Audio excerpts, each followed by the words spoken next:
Buenas, buenas, bienvenidos y bienvenidas a esta hermosa entrevista que vamos a hacer hoy junto con la licenciada Ángeles Amat. Aquí quien les habla, Abraham Blechman.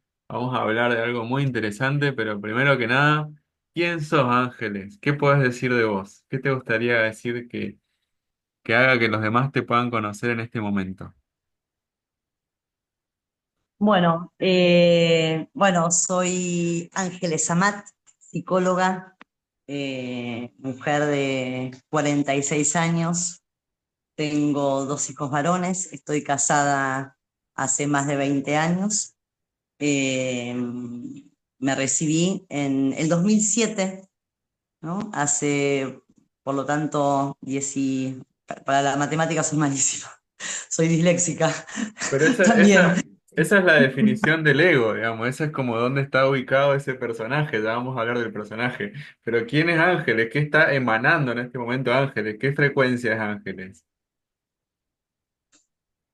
No lo sé. Yo creo que es una pregunta que me lleva a la vida tratar de responderla, ¿no? ¿Quién es Ángeles? Ángeles es un ser que incansable o a veces incesante curiosidad de saber, de conocer, de entender, sobre todo de entender. Creo que también mi oficio ¿qué viene primero? Si el huevo o la gallina. O sea, yo fui psicóloga porque era curiosa o la psicología ser psicóloga hace que tenga que ser curiosa. Yo creo que de alguna manera, si me preguntas, de alguna manera lo que en mi vida siempre fue una constante, fue eso, la curiosidad. La curiosidad de entender de qué va la cosa, de qué es esto de vivir. La verdad que desde muy chica tengo preguntas existenciales, ¿no? Eh, Como digo, casi karmáticamente por momentos, porque de pronto desde chica me encontré haciéndome planteos, ¿no? Muy existenciales, ¿no? Y en esas preguntas existenciales, por momentos, nada, fueron perturbadoras y por momentos fueron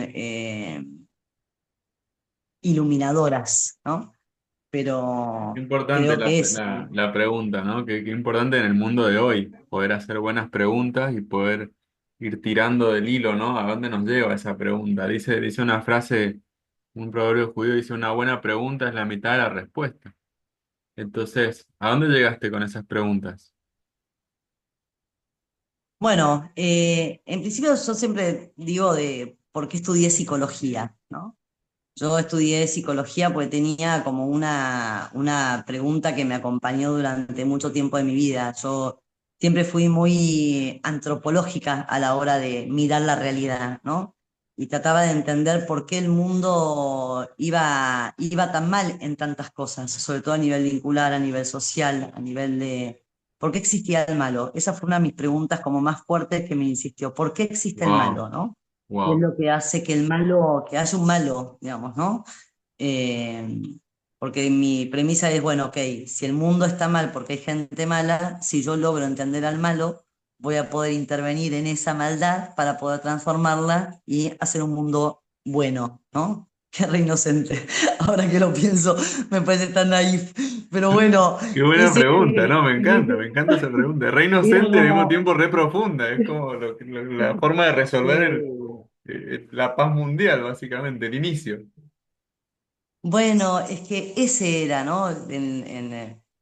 Vengo de una familia de psicólogos, de mi vieja psicóloga, y los que no eran psicólogos fueron al psicólogo. Era como en mi idiosincrasia y en mi mundo, ¿no? Vos tenías al médico clínico, al psiquiatra, psicólogo y el gastroenterólogo, y el cura, ¿no? Era como el equipo con la que una familia contaba para, depende del problema, si es emocional, a un psicólogo, si es físico, a un médico, y si es del alma, al cura, ¿no? Era como, tenías los tres personajes ¿Al cura o a la eh, locura?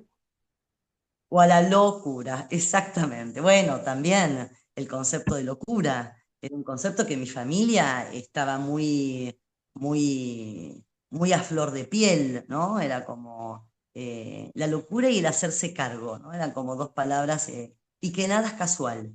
Entonces, claro, porque cuando vos tenés desde muy chica una lógica de la psicología, es tremenda, porque vos no podés acusar al inconsciente de tus acciones, porque hasta de tu inconsciente te tenés que hacer cargo. Entonces, de muy chica te preguntan, hacete cargo, hacete cargo, hacete cargo hasta de tu propio inconsciente, ¿no?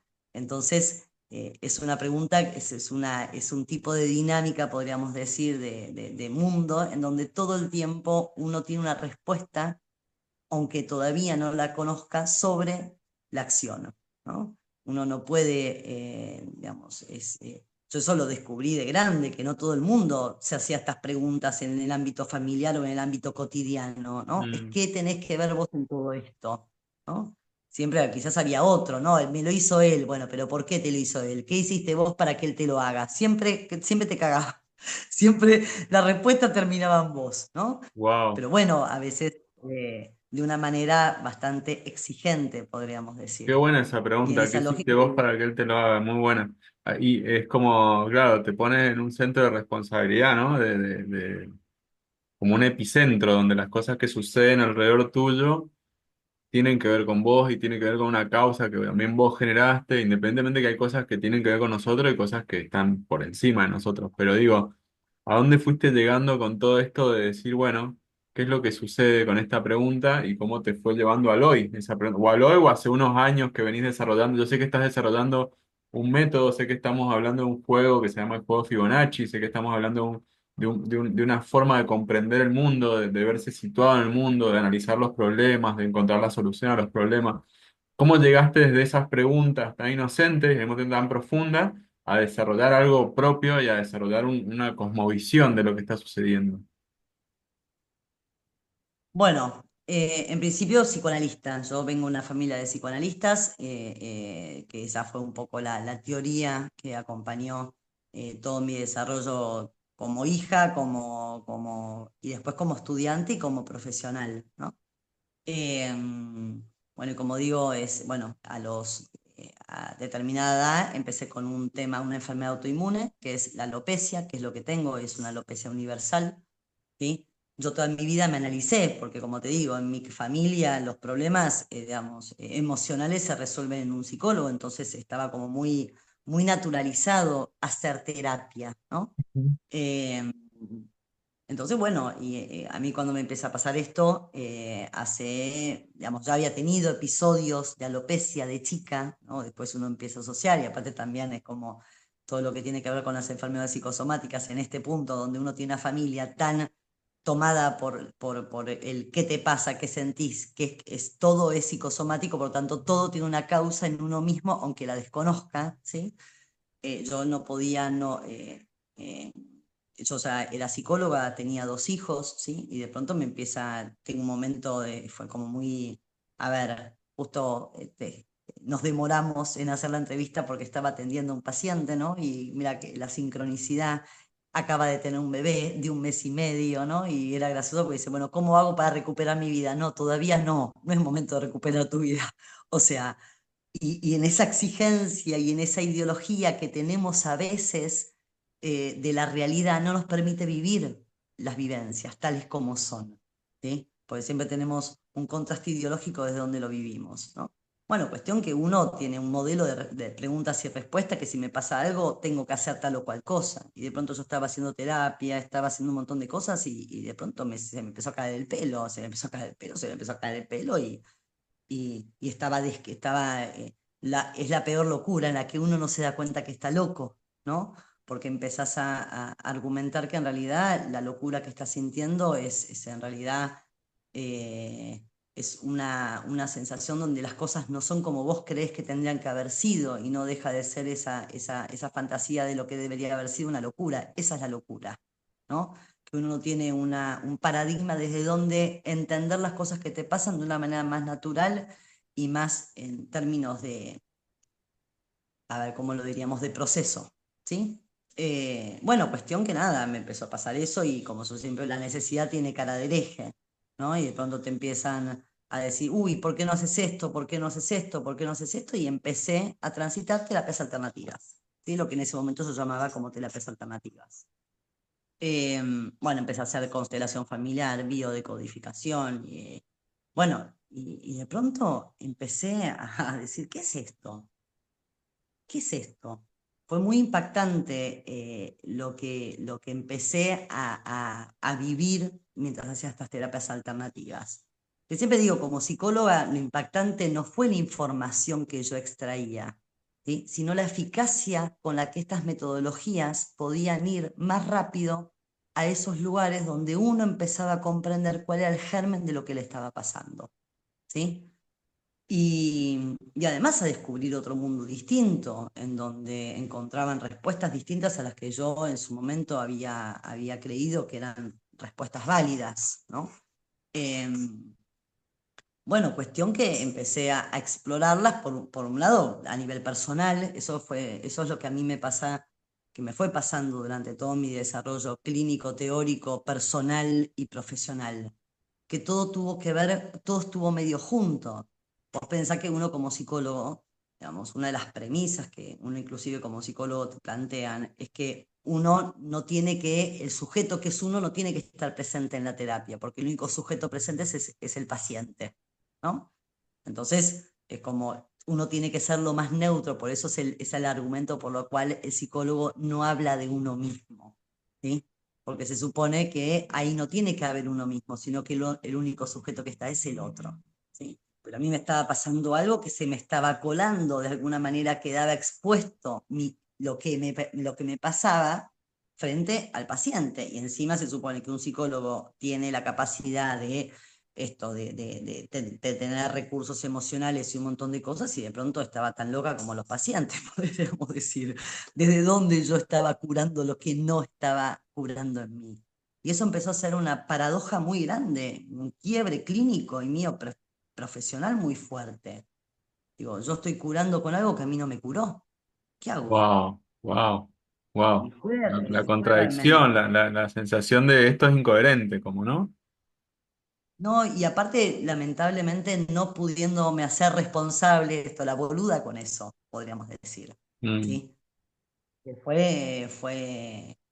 esto, ¿Y ahí qué tal como vino? si vos... ¿Cómo siguió el proceso? ¿Qué entró a tu vida a partir de ese cambio, de esa nueva pregunta, ¿no? Como, bueno, ¿y qué hace falta algo más? Entonces te preguntaste, o tiene que haber otra cosa. ¿Cómo fue el desarrollo hasta que llegaste a vos a bajar la información, a acomodar tus ideas, a proponer un nuevo método, a consultarlo en terapia, a ponerlo en práctica en las terapias, en la consulta? Bueno, en principio, te estoy hablando, yo tengo 46 y esto empezó yo digamos, como paciente, podríamos decir, ¿no? A experimentar este nuevo circuito, ¿no? Y fueron muchos años, o sea, no sé si podría hacerte una síntesis Eras la de lo que sí paciente te que no puedo, siente la paz. ni hablar, otra que las cosas, odio la palabra paciente, que ya es como el otro día decir, bueno, ¿cómo nombro al consultante, consultante, jugador, personaje? Bueno, hay Jugador, otra ya cosa que dijimos que son también, jugadores, ya vamos a hablar de eso, ya vamos a hablar el de eso. jugador, exacto, el jugador. Bueno, ¿qué le pasaba a En esa paciente que principio, no sentía paz? y a ver, en realidad creo que lo que pasaba era que la vida no era lo que suponía que era, ¿sí? Creo que en el fondo por eso para mí hoy la premisa más fuerte, los cambios terapéuticos o la salud mental que hoy no encontramos a nivel social, no es tanto por lo que somos, sino por lo que creíamos que teníamos que ser. ¿Sí? Empecé a darme cuenta que la paz que no tenía no era feliz, no porque, digamos, porque no era feliz, sino por el concepto que tenía de felicidad. ¿Sí? Era un concepto poco realista. Entonces empecé a darme cuenta que ahí hay dos cosas que son muy importantes en mi vida que también eh, fueron alimentando lo que hoy es el método que estoy trabajando, ¿no? En principio hice teatro, ¿no? En un momento de mi vida, entre los 22 y 24 años, dejo la carrera de psicología y me dedico a hacer teatro, ¿sí? Nada, me permito dudar de mi oficio, ¿sí? Por suerte retomé psicología, pero bueno, más allá de eso, hice teatro y la verdad que fue una experiencia que me marcó radicalmente también para después cómo fui trabajando mi clínica. En el teatro vos construís un personaje, ¿no? Tuve la suerte de hacer un curso con Hugo Urquijo, que era la formación del personaje desde el psicoanálisis y armamos el caso de Hamlet, un flipe. La verdad que fue alucinante, porque justamente el actor inventa escenas para justificar una cierta posición o una cierta modus operandi de ese ser, ¿sí? En donde, bueno, los dos grandes representantes para mí de formación de personaje fue Fernando Peña, que era un locutor de radio, ¿sí? Que formaba personajes desde una coherencia interna, tal es así que él sabía qué palabras podía decir un personaje y cuáles no en función de su contexto, ¿sí? Porque para formar un personaje vos tenés que preguntar quién es, qué siente, dónde vive, con quiénes vive y cuál es su propósito, ¿sí? Wow. Entonces, de alguna manera, el contexto es una de las variables que es muy importante para poder analizar un personaje y también cuál es su naturaleza, ¿sí? Tenemos como 4 o 5 entrevistas en cada una de esas preguntas.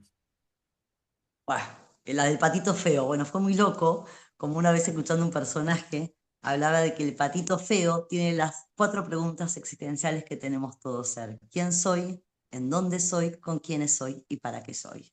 ¿Sí? Esas es un poco las cuatro grandes preguntas de este método. ¿Sí? Ajá, ajá. Eh, bueno, cuestión que hago este seminario de Urquijo, nada, y empiezo a esto, a entender que fue alucinante. Ayer hablaba con una amiga y decía que lo bueno a mí, yo era una persona sumamente vergonzosa, inhibida, insegura, y de pronto cuando hago teatro digo, qué bueno, uno puede actuar el personaje que quiera actuar, ¿sí? Uno puede disfrazarse de manera mental para generar o lograr lo que uno quiera lograr, ¿no? Obviamente que ahí apareció más el concepto de disfraz, ¿no? Que la diferencia del disfraz y el personaje, ¿no? El disfraz oculta lo que uno es. El personaje enseña a mostrarlo o lo muestra de una manera amable para uno y para con el otro, ¿no?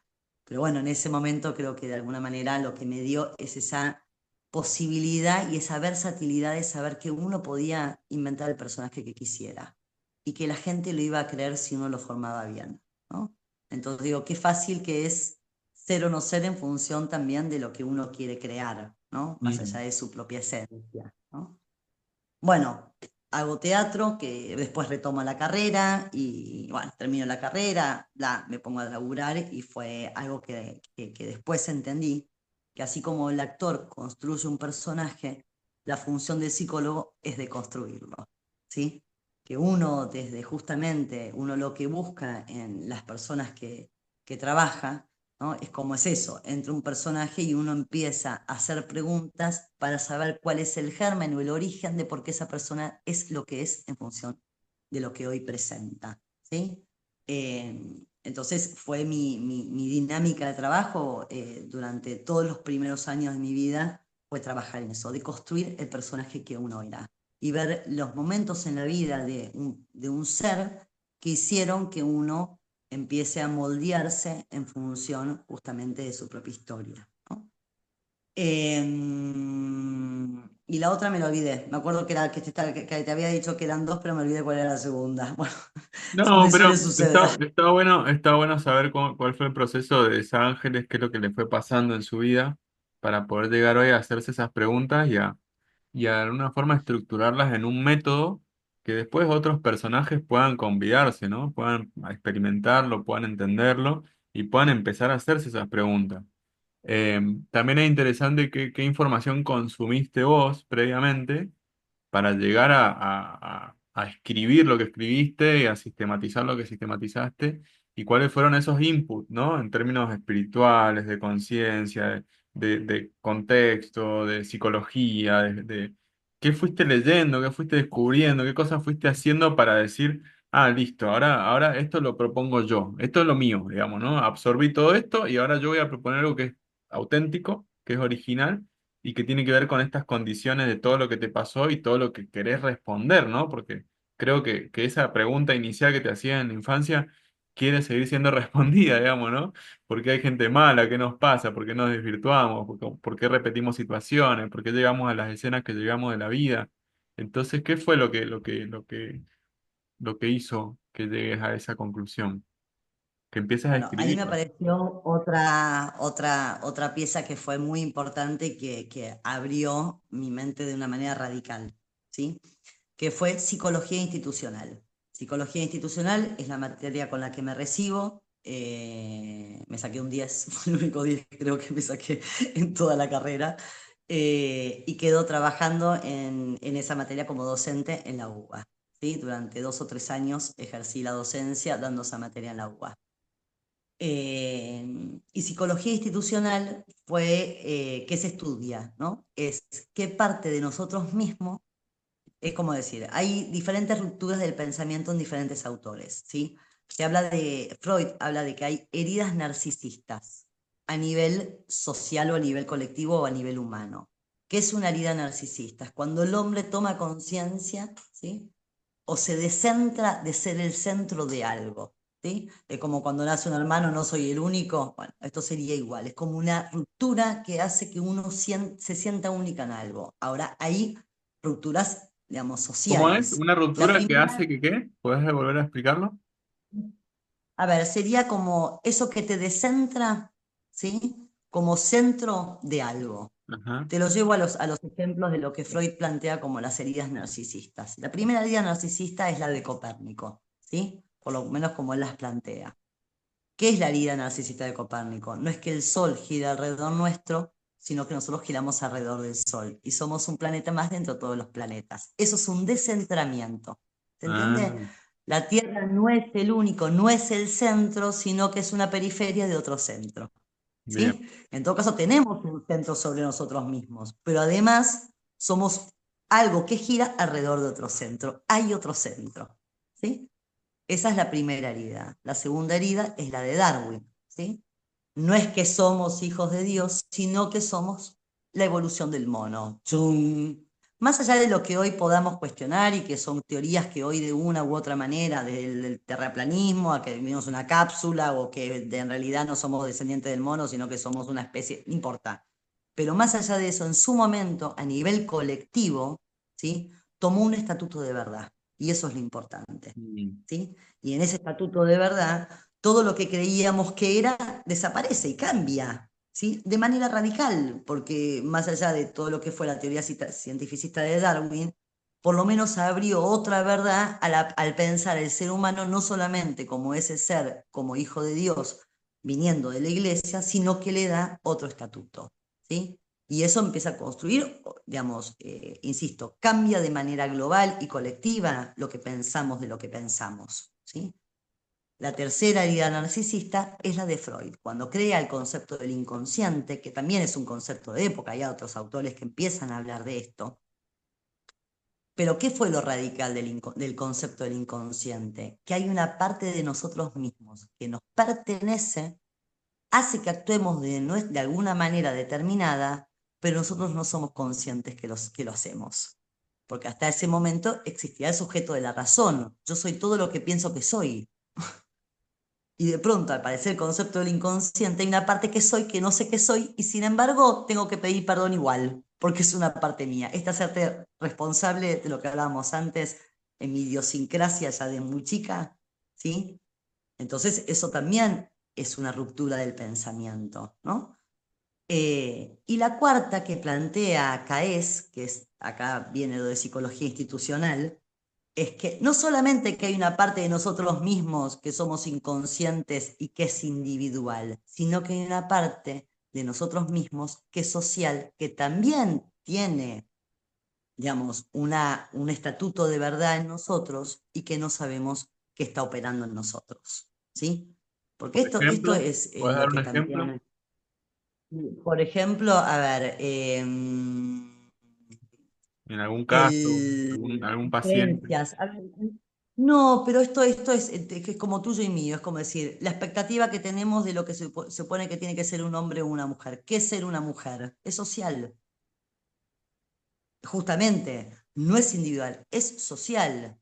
el concepto que yo tengo de lo que se supone que es ser una mujer, sí, mi mamá lo puede haber encarnado, lo puede haber replicado, puede haber tomado un aspecto, pero hay una expectativa cultural y de época, ¿sí? Que hace que definamos qué es ser una mujer para determinado momento. Por ejemplo, ahí a ver, te doy un ejemplo. Hoy, ¿sí? Que una mujer diga que quiere ser ama de casa y dedicarse a la maternidad, está mal visto.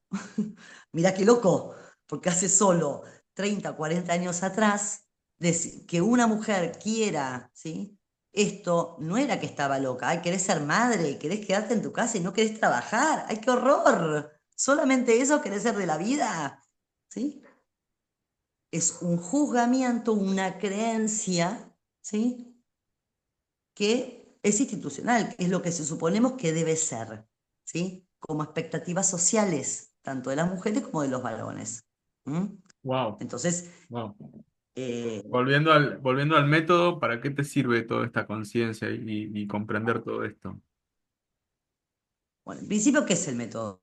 El método es un método, a ver, yo cuando empiezo a hacer todas estas terapias alternativas, no es que la psicología no estudia sobre todo esto. De hecho, el trabajo del psicólogo es ir al origen, a lo que se llama la primera escena de las cosas, ¿no? Es tratar de encontrar cuál es el germen, el lugar donde se empezó a gestar una personalidad, o un mecanismo de defensa o lo que fuera, ¿no? eh, pero que empecé a encontrar en todas estas terapias era la asertividad y la velocidad con la que llegaban a esta primera escena, ¿sí? Al psicólogo quizás le llevaba mucho tiempo, digamos, porque era el tiempo en que el paciente iba dando la información, ¿no? Para poder ir accediendo a estos lugares donde, entre comillas, había sucedido el trauma, ¿no? Y que a partir del trauma uno empieza un modus operandi inconsciente, ¿no? Que hay un concepto que es de Freud que me parece que es muy importante, bueno, que hoy lo toman un montón de lecturas, ¿no? Que el inconsciente es atemporal, no registra el paso del tiempo, ¿no? Entonces, en esa lógica, de alguna manera uno seguía teniendo un modus operandi de determinadas cosas por un trauma que había tenido, pero ya la situación no actualizaba, uno no actualizaba la información para darse cuenta que en este momento no estaba sucediendo lo mismo.